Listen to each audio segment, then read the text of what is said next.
Friends, welcome to my channel. Friends, ಇವತ್ತು ನನ್ನ ದಿನ ಎಲ್ಲ ಹೇಗಿರುತ್ತೆ ಅಂತ ತೋರಿಸ್ತೀನಿ ನಾನು ನಿಮಗೆ. ಸೊ ನನ್ನ ದಿನ ಸ್ಟಾರ್ಟ್ ಆಗೋದೇ ಇಲ್ಲಿಂದ. ಯಾಕಂದರೆ ನಾನು ಎದ್ದಿದ ತಕ್ಷಣ ಮೊದಲು ಮಾಡೋ ಕೆಲಸ ಏನಪ್ಪ ಅಂದರೆ ಬ್ರಷ್ ಮಾಡೋದು. ಯಾಕೆಂದರೆ ನಮ್ಮದು ಓರಲ್ ಕೇರ್ ಮಾಡೋದು ತುಂಬ ಇಂಪಾರ್ಟೆಂಟ್ ಆಗುತ್ತೆ. ಮತ್ತು ನಮ್ಮ ಟೀತನ್ನ ಹೆಲ್ದಿಯಾಗಿ ನೋಡ್ಕೊಳ್ಳೋದು ಕೂಡ ಅಷ್ಟೇ ಇಂಪಾರ್ಟೆಂಟು. ನನಗಂತೂ ಹಲ್ಗಳನ್ನ ನನಗೆ ಯಾವಾಗಲೂ ಅಷ್ಟೇ ಹೆಲ್ದಿಯಾಗಿರಬೇಕು. ಅದು ನಾನು ದಿನಕ್ಕೆ 2 ಸರಿ ಬ್ರಷ್ ಮಾಡೋದು, ಇದೆಲ್ಲ ನನ್ನ ನಾರ್ಮಲ್ ಇದ್ದೇ ಇರುತ್ತೆ. ಸೊ ನಾವು ಹೇಗೆ ನಮ್ಮದು ಹಲ್ಗಳನ್ನ ಕೇರ್ ಮಾಡ್ತೀವಿ, ಸೊ ಹೇಗೆ ನಾವು ಕೇರ್ ಮಾಡಬೇಕು ಅದನ್ನೆಲ್ಲ ನಾವು ನಮ್ಮ ಮಕ್ಳಿಗೂ ತೋರಿಸೋದ್ರಿಂದ ಒಂದು ಗುಡ್ ಎಕ್ಸಾಂಪಲ್ಲು. ಜನಗೆ ನಾವು ಹಂಗೇನೆ ಅವನಿಗೆ ಒಂದು ಹಲ್ಲು ಯಾವಾಗ ಗುರ್ತು ಅವಾಗಿಂದನೂ ಕೂಡ ಅವನಿಗೆ ಬ್ರಷ್ ಮಾಡಿಸ್ತಿದ್ದೀವಿ. ಅದಕ್ಕೆ ನಾನು ಯೂಸ್ ಮಾಡ್ತೀನಿ Himalaya botanique complete care tooth paste. ಇದು 99.8% ನ್ಯಾಚುರಲ್ ಇಂಗ್ರೀಡಿಯೆಂಟ್ಸಿಂದ ಮಾಡಿದೆ. ಹಾಗೆ ಇದರಲ್ಲಿ ನೀಮ್, ಆಮ್ಲ, ಬಬುಲ್ ಮತ್ತು ಪೊಮೊಗ್ರೆನೇಟ್ ಇದೆ. ಸೊ ಇದು ಎಫೆಕ್ಟಿವ್ ಅಷ್ಟೇ ಅಲ್ಲದೆ ನಿಮ್ಗೆ ಟೀತ್ಗಳಿಗೆ ಕಂಪ್ಲೀಟ್ಲಿ ಸೇಫ್ ಅಂತ ಹೇಳ್ಬೋದು.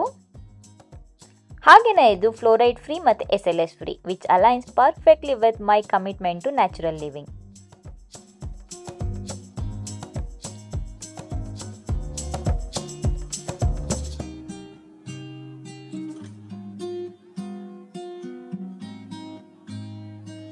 ನಾನು ನಂದು ಓರಲ್ ಹೈಜೀನ್ನ ಮೇಂಟೈನ್ ಮಾಡೋದ್ರ ಜೊತೆಗೆ ಅದ್ರ ಇಂಪಾರ್ಟೆನ್ಸ್ನ ಜಿಯನ್ಗೂ ಕೂಡ ಹೇಳ್ಕೊಡ್ತೀನಿ. ನಾವು ಹೇಗೆ ನ್ಯಾಚುರಲ್ ಟೂತ್ ಪೇಸ್ಟ್ನ ಯೂಸ್ ಮಾಡಿ ನಾವು ಹೇಗೆ ಹೆಲ್ದಿ ಹ್ಯಾಬಿಟ್ಸ್ನ ಬೆಳೆಸ್ಕೋಬೇಕು ಅಂತ ಅಲ್ಲಿ ಏಜಲ್ಲೇ ಹೇಳ್ಕೊಡೋದ್ರಿಂದ ಒಂದು ಒಳ್ಳೆ ಗುಡ್ ಹ್ಯಾಬಿಟ್ ಅವ್ರು ಬೆಳೆಸ್ಕೊಳ್ಳೋದಕ್ಕೆ ಅವ್ರಿಗೂ ಕೂಡ ಹೆಲ್ಪ್ ಆಗುತ್ತೆ.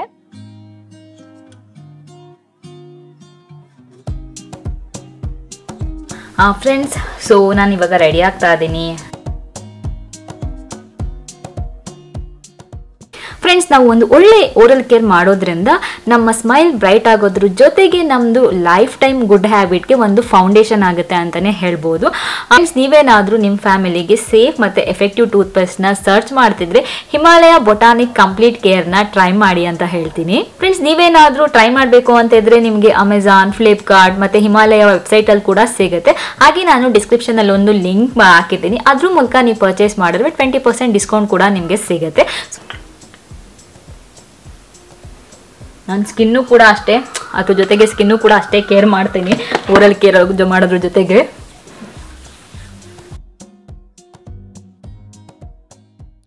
ನನ್ನ ಸ್ಕಿನ್ ಡ್ರೈ ಇರೋದ್ರಿಂದ ನಾನಂತೂ ಯಾವುದೇ ಕಾರಣಕ್ಕೂ ಮಾಯಿಶ್ಚರೈಸರ್ ಸ್ಕಿಪ್ ಮಾಡಲ್ಲ. ಅದು 2 ಲೇಯರ್ ಹಚ್ತೀನಿ.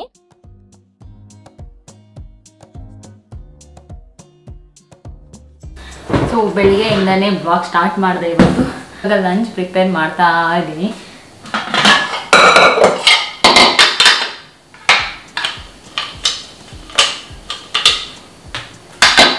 ನನ್ನ ಜೀವ ಬೇಬಿಗೆ ಪುಳಿಯೋಗರೆ ಬೇಕಂತೆ ಇವತ್ತು.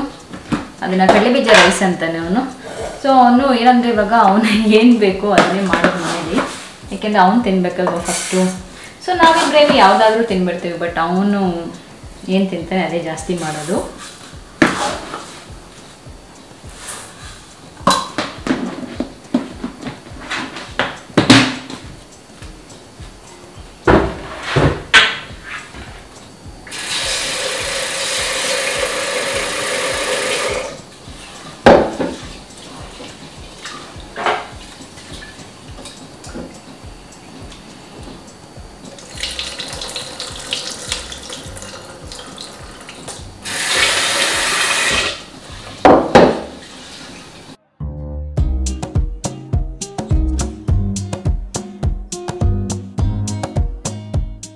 ಫ್ರೆಂಡ್ಸ್, ಲಂಚ್ ಪ್ರಿಪೇರ್ ಮಾಡೋಕ್ಕೆ ರೆಡಿ ಮಾಡಿದೆ ನಾನು. ಸೊ ಕಡಲೆ ಬೀಜ ಇದೆಲ್ಲ ಜೇನ್ಗೆ ಜಾಸ್ತಿ ಇರಬೇಕು ನಾನು ಪುಳಿಯೋಗರೆ ಮಾಡಿದಾಗ. ಚಂದುಗೂ ಅಷ್ಟೇ. ಫಸ್ಟ್ ನಾನು ಜಾಸ್ತಿ ಕಡಲೆ ಬೀಜ ಹಾಕ್ಕೊಂಡು ತಿಂತಾ ಇರಲಿಲ್ಲ, ಬಟ್ ಇವಾಗ ಅವ್ರ ಜೊತೆ ಸೇರ್ಕೊಂಡು ನಾನು ತಿನ್ನೋದು ಕಲ್ತಿದ್ದೀನಿ. ಸೊ ಅದಕ್ಕೆ ಕಡಲೆ ಬೀಜ ಎಲ್ಲ ಜಾಸ್ತಿ ಹಾಕಿ ಮಾಡ್ತೀನಿ.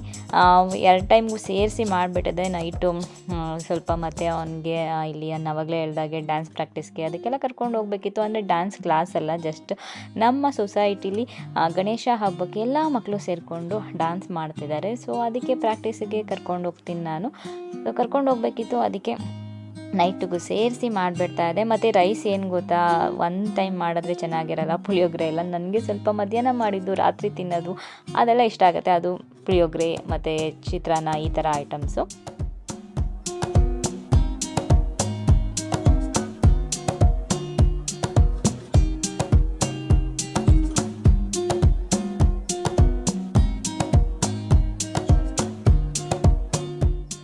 ಇದಾದರೆ ಖುಷಿಯಾಗಿ ತಿಂತಾನೆ. ಏನಾದರೂ ವೆಜಿಟೇಬಲ್ಸ್ ಎಲ್ಲ ಹಾಕಿ ಅದು ವೆಜಿಟೇಬಲ್ ಬಿರಿಯಾನಿ ಅಥವಾ ಆ ಥರದ್ದೆಲ್ಲ ಏನಾದರೂ ಮಾಡಿದ್ರೆ ಇಷ್ಟ ಆಗಲ್ಲ. ಉಪ್ಪಿಟ್ಟು ಈ ಥರದ್ದೆಲ್ಲ ಅದೆಲ್ಲ ಬಾಯಿಗೆ ಸಿಗಬಾರ್ದು ಅವನಿಗೆ. ಹೇಳ್ತಿರ್ತಾರೆ ಅದಕ್ಕೆ ಯಾವಾಗಲೂ ಪುಳಿಯೋಗರೆ ಮಾಡು ಮಮ್ಮ, ಪುಳಿಯೋಗರೆ ಮಾಡು ಅಂತ.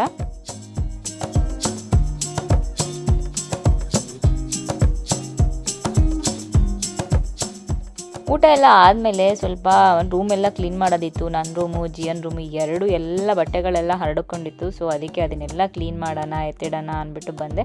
ಸದ್ಯ ಅವತ್ತಿನ ದಿನ ಎಲ್ಲ ಕೆಲಸ ಮುಗಿಸ್ದೆ. ಜಿಯನ್ದು ಮೇಲ್ಗಡೆದು ಮಾತ್ರ ನೋಡಿ, ಅದು ಸ್ವಲ್ಪ ಎಲ್ಲ ಹಾಳಾಗಿದೆ. ಎತ್ತಿಡ್ತಾನೇ ಇರ್ತೀನಿ, ಬಟ್ ಒಂದೊಂದು ಸರಿ ಈ ಥರ ಎಲ್ಲ ಎಷ್ಟೇ ಮಾಡಿದ್ರು ವಾರ್ಡ್ರೋಬಲ್ಲಿ ಕ್ಲೀನಾಗಿ ಇಡೋಕ್ಕೆ ಆಗಲ್ಲ. ಸೊ ಮತ್ತೆ ಅವ್ನು ವಾರ್ಡ್ರೋಬ್ ಕ್ಲೀನ್ ಮಾಡಬೇಕು. ಇನ್ನೊಂದು ದಿನ ಟೈಮ್ ಸಿಕ್ಕಿದಾಗ ಕ್ಲೀನ್ ಮಾಡ್ತೀನಿ. ಈಗ ಸದ್ಯಕ್ಕೆ ಹೊರ್ಗಡೆ ಇದ್ದಿದ್ದು ಅಂದರೆ ವಾಶ್ ಮಾಡಿದ್ದಿಟ್ಟಿದ್ದ ಬಟ್ಟೆ ಅದನ್ನೆಲ್ಲ ಎತ್ತಿಡ್ತಾ ಇದೆ.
ಸೊ ಅದಾದಮೇಲೆ ಬಂದು ಸಂಜೆ ಚಂದುಗೂ ಟೀ ಮಾಡಿಕೊಟ್ಟೆ. ಅವರಂತೂ ಕಾಲಲ್ಲೇ ಇರ್ತಾರೆ. ಸೊ ಒಂದೊಂದ್ಸರಿ ಇಲ್ಲೇ ಬಂದು ಹಾಲಲ್ಲಿ ಕೂತ್ಕೊಂಡು ಮಾತಾಡ್ತಿರ್ತಾರೆ. ಆವಾಗ ನಾವು ಯಾರೂ ಮಾತಾಡೋಂಗಿಲ್ಲ, ಸೈಲೆಂಟಾಗಿರಬೇಕು ಅವ್ರ ಕಾಲ್ ಇದ್ದಾಗ. ಮತ್ತು ಹೊರಗಡೆ ಮಳೆ ಬರ್ತಾಯಿದ್ದು, ಸ್ವಲ್ಪ ಹೊತ್ತು ಹೋಗಿ ಹೊರಗಡೆ ನಿಂತ್ಕೊಂಡು ಮಳೆ ನೋಡ್ತಾ ಇದ್ದೆ. ಮಳೆ ನೋಡೋದು ಅಂದರೆ ನನಗೆ ತುಂಬ ಖುಷಿ.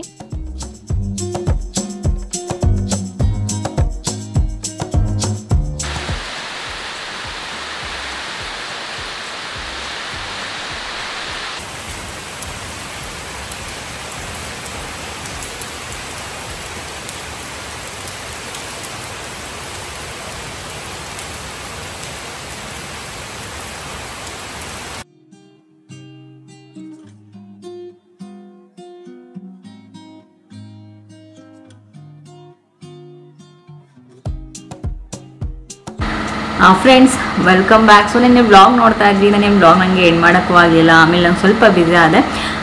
ವಾಷಿಂಗ್ ಮಷಿನ್ ಹಾಕಿದ್ದೀನಿ, ಅದರದ್ದು ಸೌಂಡ್ ಬರ್ತಾ ಇದೆ. ಸೊ ಅದಕ್ಕೆ ಇವತ್ತು ಬೆಳಗ್ಗೆ ಎದ್ದಿದ ತಕ್ಷಣ ಎಂಡ್ ಮಾಡೋಣ ಅಂದ್ಬಿಟ್ಟು ನೋಡಿ ಅದಕ್ಕೆ ಮುಖ ಎಲ್ಲ ಹೆಂಗಿದೆ ಅಂತ. ಅಲ್ಲಿ ವ್ಲಾಗು ಸ್ವಲ್ಪ ಜನ ಕೇಳ್ತಾ ಇದ್ದೀವಿ, ರಮ್ಯಾ ಇವಾಗ ಎಷ್ಟು ವೆಯ್ಟ್ ಇದ್ದೀರಾ ಅಂತ. ಸೊ ಏನಂದರೆ ಇವಾಗ ನಾನು ಆಲ್ಮೋಸ್ಟ್ 55-56 ಆ ರೇಂಜಲ್ಲೇ ಇದ್ದೀನಿ. ಸೊ ಅದೇ ಮೇಂಟೈನ್ ಮಾಡಬೇಕಂತ ಅಂದ್ಕೊಂಡಿದ್ದೀನಿ. ಆದರೆ ಜಿಯನ್ ಊಟಕ್ಕಿಂತ ಮುಂಚೆ ಇನ್ನೂ ಕಡಿಮೆ ಇದೆ, 52-53 ರೇಂಜಲ್ಲಿದೆ. ಬಟ್ ಅದಾದಮೇಲೆ ನನಗೆ ಎಷ್ಟೇ ಮಾಡೋದು ಇಲ್ಲಿ ಹೋಗಿ ಇಲ್ಲಿಂದ ಇದಕ್ಕಿಂತ ಕಡಿಮೆ ಮಾಡೋಕ್ಕಾಗ್ತಿಲ್ಲ. ಆಮೇಲೆ ಅಂದ್ಕೊಂಡ್ರೆ ಓಕೆ ಇಷ್ಟನ್ನೇ ಮೇಂಟೈನ್ ಮಾಡೋಣ ಅಂತ. ಸೊ ಅದನ್ನೇ ಮೇಂಟೈನ್ ಮಾಡ್ಕೊಂಡು ಹೋಗೋಣ ಅಂತ ಅಂದ್ಕೊಂಡಿದ್ದೀನಿ. ಡಯಟ್ ಅಂದರೆ ಏನು ಇವಾಗ ತುಂಬ ಡಯಟ್ ಎಲ್ಲ ಏನು ಮಾಡ್ತಿಲ್ಲ. ಎಷ್ಟೊಂದು ಜನ ಕೇಳ್ತಾ ಇರ್ತೀರ ಏನಾದರೂ ಡಯಟ್ ಮಾಡ್ತಿದ್ದೀರಾ ಹೆಂಗೆ ಏನು ಅಂತ. ಸೊ ಆ ಥರ ಡಯಟ್ ಎಲ್ಲ ಏನು ಮಾಡ್ತಾಯಿಲ್ಲ ನಾನು ಸದ್ಯಕ್ಕೆ. ಇವಾಗ ಒಂದೊಂದು ಸ್ವಲ್ಪ ದಿನ ಮಾಡ್ತೀನಿ, ಆಮೇಲೆ ಒಂದೊಂದು ಸರಿ ಬೋರ್ ಆದಾಗ ಮಧ್ಯೆ ಬಿಟ್ಬಿಡ್ತೀನಿ, ಹಂಗಾಗ್ತಿದೆ. ಅದಕ್ಕೆ ಈ ಸರಿ ಅಂದ್ಕೊಂಡು ಡಯಟ್ ಮಾಡೋದು ಬೇಡ, ಕ್ವಾಂಟಿಟಿ ಕಡಿಮೆ ಮಾಡೋಣ ಅಂತ. ಸೊ ಅದಕ್ಕೆ ಅದೇ ಫಾಲೋ ಮಾಡ್ತಾ ಇದ್ದೀನಿ. ಡಯಟ್ ಮಾಡೋ ಬದಲು ಏನೇ ತಿಂದರೂ ಸ್ವಲ್ಪ ತಿನ್ನೋದು, ಕ್ವಾಂಟಿಟಿ ಕಡಿಮೆ ಮಾಡಿಕೊಂಡು ಸೊ ಹೋಗ್ತಾ ಇದ್ದೀನಿ. ಇದು ನಾನು ಇವಾಗ ಸದ್ಯಕ್ಕೆ ಮಾಡ್ತಿರೋಂಥ ಒಂದು ಏನು ಫಾಲೋ ಮಾಡ್ತಿರೋದು.